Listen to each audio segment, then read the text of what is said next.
Bienvenidos al banquete. Te ofrecemos un menú exquisito. Columnas, entrevistas, música en vivo y las voces que vos querés escuchar.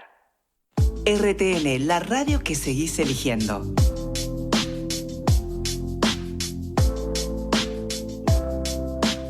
Bienvenidos al banquete.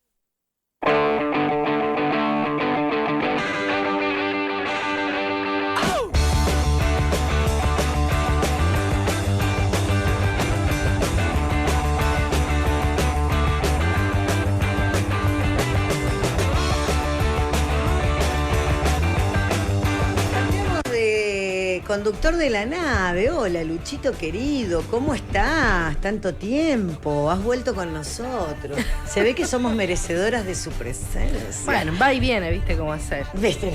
¿Viste cómo son los artistas? Se viene el fin de semana santo, pero el arte siempre es vanguardista, el arte siempre, muchas veces el arte está delante de lo que después se viene. Porque ayer fue la inauguración de una muestra que voy a tener la posibilidad de ir a ver hoy, porque es imperdible lo que está pasando, como siempre digo, el respeto que tengo hacia el Museo Nacional de Bellas Artes y tener una sede en Neuquén es algo inmenso que tenemos que descubrir todos los que vivimos en el Alto Valle, Río Negro, Neuquén, y la verdad nos pone en otro lugar en el mundo del arte cuando hablamos del MNBA. Y tenemos el honor hermoso de poder presentar, está con nosotros, ¿por qué? Dije, la fe, cuando la fe mueve montañas, y venía lo de Sí. Semanas antes, el nombre de una muestra de un artista, arquitecto, videorealizador, cineasta, hace de todo, es productor, Francis Alís. Pero nosotros tenemos la suerte, gracias a Nati, que dirige el museo, y gracias a Petu de Mareca, que siempre te agradezco este contacto permanente con el MNBA, lo tenemos a Cuauhtémoc Medina, que es curador. Para nosotros un honor tenerte. No, para mí mucho más. Buenos días. Buenos días, ¿cómo estás? Muy bien, gracias. ¿Conocías el sur de Argentina, en este caso el Alto Valle? No, he venido muchísimas veces a Buenos Aires, decenas de veces. Es la primera vez que vengo hasta acá. ¿Y qué te pareció? Porque vos venís, estás radicado en México. Sí, vivo en la Ciudad de México. En la Ciudad de México. Bueno, ya, vivís en el mundo. Sobre todo puedo decirte que efectivamente el Museo Nacional es un lugar de privilegio y más aún el honor de estar exhibiendo ahí. ¿Cómo llega? Ahora vamos a hablar, porque me apasiona el mundo de los curadores. Digo, qué lindo trabajo, qué linda profesión, qué lindo oficio por vivir de lo que nos apasiona. ¿Cómo llega este contacto? ¿Cómo el Museo Nacional se contacta con vos? ¿Es vía la obra? Porque vos venís trabajando con Francis. Muchísimo tiempo, pero en realidad el Museo de Arte de Lima, el MALI, pidió que consideráramos, Francis Alís, yo y Rafael Ortega, regresar a mostrar al Perú 2 décadas después esta obra que fue Cuando la fe mueve montañas, que es una acción que tiene ya una cierta leyenda. Acababa de ocurrir que el Malva en Buenos Aires, en el encierro del COVID, había hecho una emisión sobre esa obra como parte de una revisión de performances. Y entonces Sharon Lerner nos dijo si era posible regresar, porque efectivamente fue una obra que tuvo un efecto importante en el Perú, pero 2 décadas después es una generación nueva. Entonces nosotros fuimos a ver nuestros archivos, logramos conjuntar un aparato interesante de documentos, fotografías, dibujos, que nos permitió hacer esa muestra que estuvo en Lima, y estábamos tan satisfechos de este conjunto que Francis me pidió ver si podía viajar. Hablé con Adriana Rosenberg de la Fundación PROA, no solo para llevarla, como ocurrió a PROA 21 el fin del año pasado, sino para tratar de salir de Buenos Aires, porque en realidad quienes operamos en el mundo del arte latinoamericano y más allá, cuando venimos a Argentina, nos encierran ahí. Entonces, fue más bien un poco el capricho, la curiosidad y la falta de contención de Francis y de mí, el pensar que esta era una buena oportunidad para llevar una exhibición que era manejable en volumen, en condición y en poderse cargar. Francis es un artista seriamente importante. Está en este momento, no está aquí porque tiene una exhibición en Colonia, en Alemania, y ahorita está por abrir una en los Emiratos. Y además, la intención era hacer posible esta muestra, incluso sin nosotros. Yo he tenido la suerte enorme que me invitaran a una conferencia que ocurrió en San Juan y Mendoza hace unos días, y a partir de eso el museo muy amablemente decidió modificar ligeramente la fecha de apertura para que pudiera yo hacerlo en persona. Mira, hablaba con Petu hace días, digo, qué bueno esto de también hacer como 2 inauguraciones, podemos decir, 2 aperturas, ayer domingo y hoy lunes 14. Esta muestra que vamos a ver, Cuando la fe mueve montañas, ¿con qué nos encontramos? Con fotografía. Estábamos viendo las imágenes, tenemos un back. Es una locura lo que hizo Francia. O sea, tiene una carrera que es increíble, pero mueve fe y montañas. Es una acción que es muy importante en la trayectoria del arte latinoamericano y de él en particular, y de quienes la vivimos. Nos invitaron a proponer algo en la Bienal de Lima, que fue muy breve en su historia, y como no había recursos, como era algo que estaba ocurriendo con una situación bastante precaria, yo decidí invitar a Francis, porque él había estado haciendo en los 90 acciones extremadamente modestas, pero emocional y simbólicamente muy poderosas, como recorrer la ciudad de La Habana con unos zapatos magnetizados, o empujar un bloque de hielo por la ciudad hasta que desapareciera. Yo imaginaba que la similitud y diferencia del centro de Lima con lo que entonces era su campo de operaciones, que era el centro de la Ciudad de México, haría propicio que hiciera algo, sí, formidable, pero extremadamente fácil de hacer. Y salió con esta idea de juntar 500 personas para mover con palas una duna, de manera que pudiéramos escenificar lo que podía significar la capacidad de voluntad y acción colectiva. Todo esto en un momento, el del Perú, del final de la dictadura, donde había una situación económica que parecía irredimible, donde había un estado de ánimo que ya al año de la salida de Fujimori, que además fue rocambolesca, estaba decepcionado de qué significaba la entrada a la democracia. Y entonces la obra surgió de la percepción de Francis que era necesario marcar el momento histórico y sobre todo la llegada de oleadas de migración que estaban transformando la ciudad de Lima con un gesto gratuito, lo digo en francés, un beau geste, y unos meses después en México salió con esta idea, y bueno, el resto es la historia de cómo, a pesar de los múltiples intentos que hicimos de hacerla fracasar, ocurrió. ¿En qué lugar movieron esa duna físicamente? Más allá, un poco más al norte del Callao, que es el puerto histórico del Perú, está el distrito de Ventanilla. En Ventanilla. En ese momento, este era el lugar que estaba siendo tomado por las urbanizaciones informales, lo que en el Perú llaman pueblos nuevos. Y ahí, en parte por ese ambiente y ese momento, pero honestamente también porque tuvimos que recorrer 50 kilómetros al norte y al sur buscando una especie de quimera, que era una duna prácticamente cónica. En nuestra ignorancia no caímos en cuenta que generalmente son más bien pequeñas cordilleras.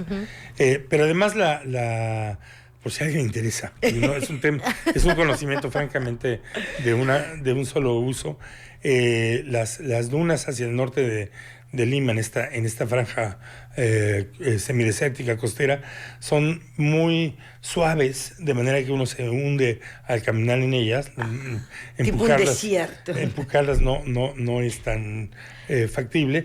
Y Del otro lado se vuelven rocosas, se vuelven más bien macizos que tienen un poco de arena arriba. Entonces fue difícil encontrar dos formaciones que parecían propicias para hacer esto. Una estaba dentro de un campo militar, de manera que nunca pudimos entrar a hacer nada. Y la otra estaba literalmente siendo ocupada por los inmigrantes. Claro. Wow. 500 qué idea, personas, realmente. qué movimiento. Sí, eso iba a preguntar, ¿no? Las 500 personas, ¿de dónde salieron esas 500 personas? En una inmensa mayoría de la Universidad Nacional de Ingeniería. Ese fue mi trabajo. Yo había tenido una experiencia en ese momento todavía no tan vieja como parte de la política universitaria en la huelga del Consejo Estudiantil Universitario en 1987, del que yo fui el jefe de prensa.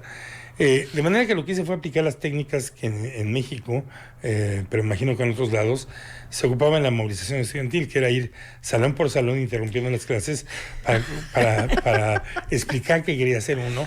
Esta vez no pasando un bote de leche nido para recoger dinero, Claro. pero sí vendiendo la idea. Generalmente mi intervención empezaba diciendo: vengo a plantearles una invitación que nunca más les van a hacer. Claro, ahora necesito Ahora, voluntades. lo bueno es que 500 se prendieron. Inexplicablemente. Claro, esa es la parte que no se puede explicar, ¿entendés? No, ciertamente no. Si bien habíamos conseguido el entusiasmo de la Sociedad de Alumnos de Arquitectura, y particularmente de su presidente, que es Richard Perales, y por supuesto eso nos dio legitimidad, y también ellos movilizaron. Todavía me parece un poco difícil entender por qué aparecieron. El hecho es que tenían que haber llegado a las 7:30, Sí. y acabaron llegando a las 10. Entonces, Y se los conseguimos. El horario Bueno, es la dudable. puntualidad va por otro había lado. un juego ahí que siento que era como: sí, vamos a ir, pero vamos a llegar tarde, a ver si se disuelve esta idea. ¿Y cuánto tiempo tardaron en armar, en hacer toda esta performance y fotografiarla? Es un secreto profesional. Ah, muy bien. Tenemos que ir hoy. Hay un relato que está visible, ocurrió en una sola jornada, pero en una decisión artística que yo no voy a cuestionar. Es un dato que no me parece tan importante, pero Francis ha decidido siempre no circularlo. Está muy bien. Está muy bien guardar un Pitu, secreto. ¿hoy a qué hora es? ¿20:30? Hoy a las 20. Hoy a las 20. Pero el museo va a abrir a las 6 para que puedan ver eso. la exposición. La exposición es el resultado de haber reconstruido el archivo de los proyectos, de los papeles, de los recortes de periódico, de los dibujos, porque Francis, aunque se formó como arquitecto, Sí. piensa en imágenes. Entonces, el arribo a esta idea tiene más que ver con haber visto cosas alucinatorias, como una gran mano que empuja la duna, o un peine que le pasa por encima. Y luego nunca habíamos mostrado que fuera de una publicación las fotografías del evento, como Qué bueno. en las paredes. Y bueno, hay una película que es así, ha estado prácticamente sin parar en exhibición en algún lugar del mundo desde el año 2002, que la acompaña. Porque ¿Dónde la podemos ver? la película la pueden ver en YouTube si quieren, pero está en un teatro en una sala del museo. ¿Y la tenemos para ver acá en sí, el museo también? sí. Amo el MNBA. Pero esta es una obra que existe en el mundo de las redes.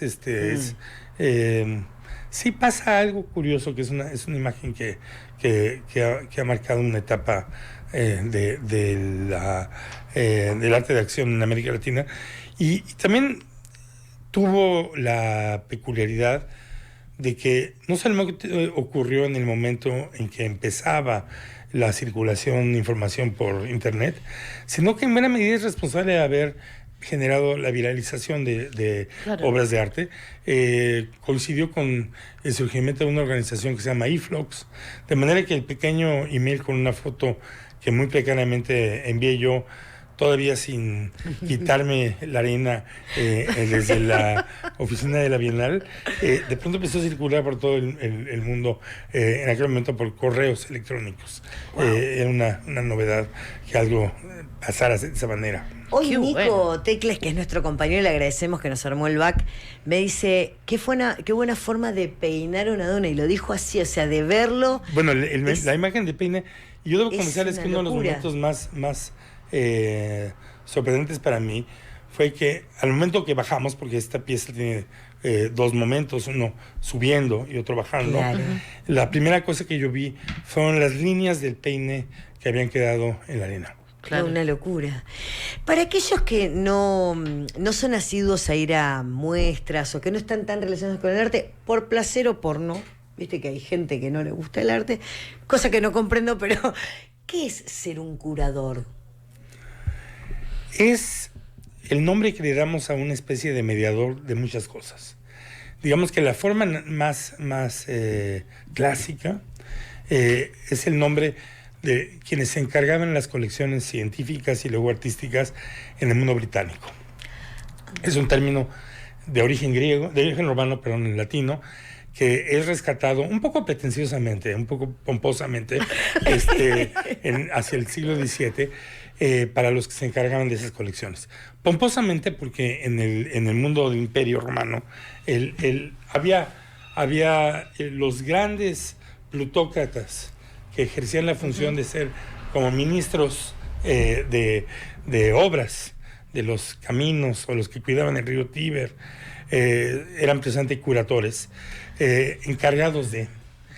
Y por supuesto hay distintas tradiciones lingüísticas para hablar de los términos de los personales de museo, pero en el momento en que en cierta manera se quiebra la idea de un profesional conservador, como dicen en el mundo francés, y empieza a haber un agente, sobre todo de arte contemporáneo, que hace exhibiciones o acompaña al artista o produce o consigue dinero o articula teóricamente o abanica al artista o venda a las víctimas de la obra.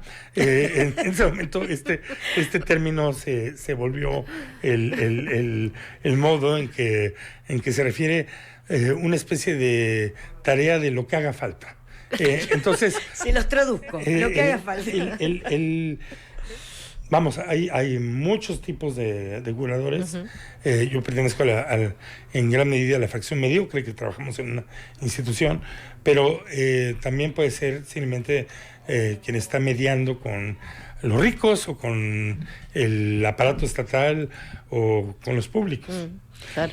Y, perdón, ¿no? No, por favor, lo queremos tener 3 días acá Sí, para me charlar. quedaría, te juro que ¿Siempre te gustó el arte de chico? ¿Fuiste apasionado por el arte? Sí, pero no era mi campo. Yo caí en este campo un poco por error. Tras la huelga estudiantil yo me aparté de la política. Para serte muy honesto, yo era parte de la dirigencia de donde surgió la presidenta de México actual. Hubiera podido acabar en la cárcel o corrompido intelectualmente, es decir, en alguna secretaría de Estado. Nunca se sabe. Pero me apuré a acabar mi carrera de historiador y un amigo me pidió ir a ayudar a un museo con el argumento de que había que impedir que las obras se fueran a acompañar al presidente en cada viaje idiota que hacía. Claro. El Museo Carrillo Gil, que es una colección muy importante. Sí.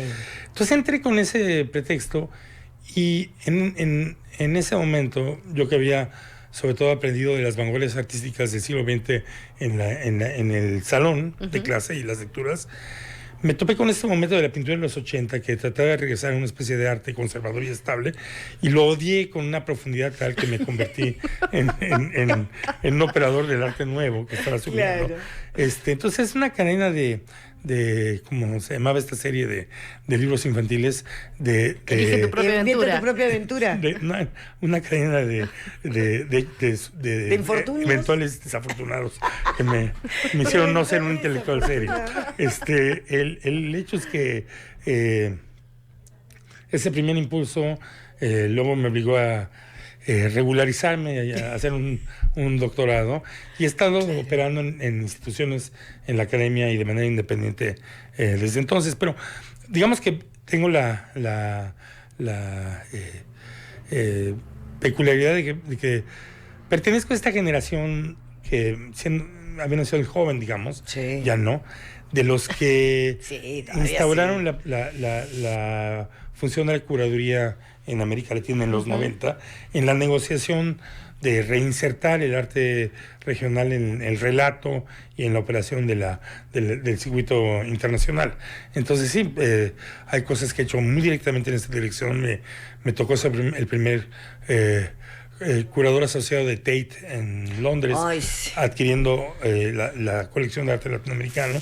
Me ha tocado, sobre todo ahorita, cerrar una etapa que fue absolutamente privilegiada de ser el curador en jefe, porque aparte de jerarquías en esta Claro. cosa del Sí. Museo Universitario de Arte Contemporáneo del MUAC de la UNAM en la Ciudad de México. En el y MoMA sí, también estuviste. Sí, no, sí. no, el MoMA no. Ahí hay como Porque es- una cierta división que se llama Atlántico. Sí, total. Y Río Bravo.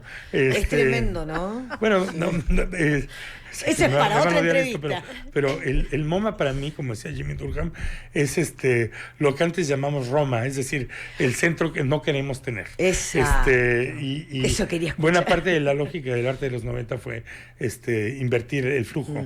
O sea, voy a decir de una manera muy sencilla. O sea, la idea de que para nosotros es un objetivo y una ilusión traer una exhibición en Neuquén, tiene que ver con esa expectativa de romper con la idea de que hay una jerarquía geográfica. Sí. Y esto es una pregunta personal, me podés responder. ¿Te gusta o tenés colección privada de obras o sos del que observa y dice, lo tendría, pero a la vez tendría 1000 cuadros en casa? ¿Cómo te manejás con esa cuestión con el arte? Porque ves todo. No tanto. Mira, efectivamente yo no hice lo que los americanos sugieren de poner el cheque donde uno pone la lengua. Hubiera bien. podido hacer una inversión bastante buena, pero he tenido la fortuna de que los artistas amigos me regalen obra, y sí tengo algún número de obras que además he donado muchas cosas de esos regalos sobre todo al MUAC en México. Entonces sí, tengo la fortuna de tener una relación cotidiana con cosas que algunas, el consenso sería que son obras y otros a lo mejor lo disputarían, pero es un terreno, es interesante tu pregunta, porque suele ser un terreno bastante opaco. Algunos colegas prácticamente exigen una especie de tributo en donde Claro. le hacen a los artistas dejarles cosas en una especie de pago simbólico por el privilegio de haberlos expuesto. Esto siempre me ha parecido completamente Claro. inapropiado. Ahí volvemos a Roma. ¿Sí? En el extremo de que incluso las instituciones lleguen a hacerlo, lo veo complicado. Lo correcto sería que hubiera un intercambio económico. Entonces, estoy sujeto a la generosidad de que algunos de ellos me han dado obras, pero han sido demasiado generosos. Tengo obra significativa. Te has portado bien en la vida, porque estas son las cosas que vuelven. No sé, no. No sé, pero doy a bueno. ¿Qué te pareció el MNBA en nuestra sede de Neuquén? Imagino primero viste en fotos y cuando llegaste dijiste, wow, en el sur, en la Patagonia. Bueno, primero es muy interesante que haya habido la iniciativa de generar una sede del Museo de Bellas Artes. Entiendo que llegamos en un momento en donde es muy difícil hacer esa visión, porque literalmente, y esto lo sé porque postergó la inauguración, cambiaron los pisos. Claro. Entonces, Claro. estamos estrenando el piso. Sí, es verdad. El resto del museo no está instalado. Entonces, O sea que no puedo ver la muestra permanente. Faltan Todavía unos no. cuantos días. Lo que pasa es que queremos que vuelvas. Entonces, me topé con esta situación que es muy privilegiada de que nos vieron estrenar Sí. esta remodelación.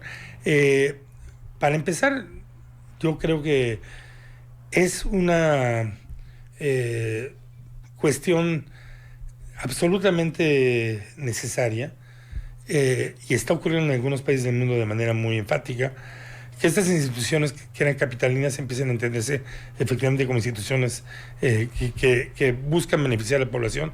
Probablemente Francia sea el país que ha desarrollado esa descentralización más, en que hay varias sedes del Pompidou. Es verdad. Lo malo es que lo han combinado con una cierta política de usar las colecciones para sacarle dinero a los árabes, Sí. pero aún así no hay nada intrínsecamente inamovible en las obras de arte, de manera que esa circulación debería ser lógica. Por supuesto, lo que sería bueno es imaginar que el reparto y la ida y venida de obras de Buenos Aires a Neuquén y a las sedes futuras del Museo de Bellas Artes sea continuo y fluido. O sea, es muy importante que, y lo digo sin saber si es ese caso, que de vez en cuando uno está en París y no puede ver la Balsa de la Medusa o la Libertad guiando al pueblo de Jericó y de la Croix, porque están de viaje en la sede en otra ciudad. Entonces, yo quiero imaginar que de vez en cuando vendrán aquí los Van Goghs y los enconchados de la conquista de México. Si estoy haciendo una observación problemática para Buenos Aires, repítanla ya, por favor. No, por favor, esto está grabado y lo vamos a compartir. Úsenlo. Sí, la verdad que nosotros hemos tenido... Sí, hay que replicarlo. Hemos tenido la posibilidad de ver muestras que yo creo que si no tuviéramos un MNBA, y desde la conducción que ha tenido siempre, porque la verdad que ha pasado por diferentes conducciones, pero con una cabeza experimentadísima como Oscar Smoljan, que ojalá tengas el placer de conocerlo si es que no lo conociste, que es que alguien del arte haya estado en la creación de esto. Es algo como que decís, zapatero a tu zapato. Cuauhtémoc, ¿qué decirte? Hablaría ahora, sos muy empático, teníamos muchas ganas de conocerte. También te transforma en alguien carnal y real, porque muchas veces, pasa a veces con curadores, no solo que vienen, aunque en otros lugares del mundo que... Viste, con la prensa no, que conozcan mi trabajo, vos decís, pucha, pero conocerte hace que uno hoy, que ayer yo no podía, tenga más ganas de ir a escucharte. A las 18 horas va a abrir el Museo Nacional de Bellas Artes y a las 20 te vamos a escuchar a vos, o también temprano. No, yo tengo que dar una charla en otro lugar, que es la Escuela de Bellas Artes, pero creo que es ¡Qué una cosa bueno! interna. De acá se van a Bellas Artes. Sí. Otra, que tener una escuela de Bellas Artes en Neuquén es algo maravilloso. Sí, honestamente ha sido muy, muy eficiente el museo en destruir la poca energía que traía haciendo que hable hoy como 5 veces. Pero bueno, eso de lo que toca. Quería poco disputar la idea, no sé con quién hayan tratado. Pues sí, puede ser que hayan escogido mal, pero yo sí quiero combatir la idea de que quienes estamos en este campo somos una élite inaccesible. Claro. No, yo creo que a mí me defiende lo pesado que soy, más que el que yo me niegue. Gracias por venir, un al lujo. contrario, muchas gracias. Gracias a Natalia Michelini, que es la directora actual del Museo Nacional de Bellas Artes, a Petu, nuestra amiga y una artista de la hostia. Yo siempre paso, tantas obras, vanguardista total, esa mujer que tenemos acá enfrente, que ustedes no la pueden ver en este momento, pero cada vez que paso por el Hilton digo, ahí está mi amigo, cada vez que veo otra obra digo, ahí está mi amiga. Viva el arte nos conecta, el arte no sabe de... En realidad, yo siempre digo que en lo visual no sabe de clases sociales, de dónde venís, dónde vas. El arte te puede gustar o no y te puede penetrar las fibras y hacerte vibrar de una forma increíble. Así que gracias por venir. Nos vemos esta tarde en el MNBA. Todo lo contrario, muchas gracias por abrirme una oportunidad en este canal. ¿Te han dado algo para degustar local? ¿Algo? Eso, Chivito, La parte ¿comiste? importante del viaje. No. Hablemos de lo más importante. Porque te tienen de acá para allá, pero... No me dieron una tarjeta para responder esta pregunta.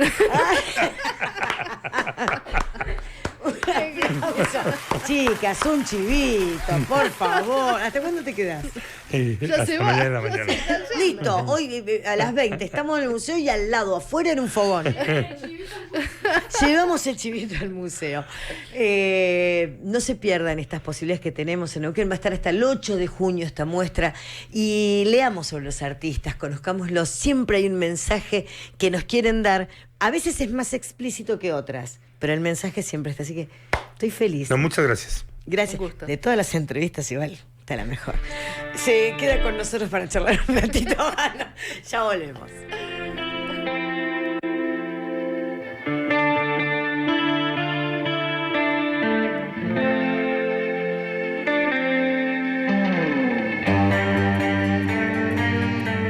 Estás escuchando Bienvenidos al Banquete. La mañana más rockera de la provincia está en RTN. En tus manos dormidas, sin mirar.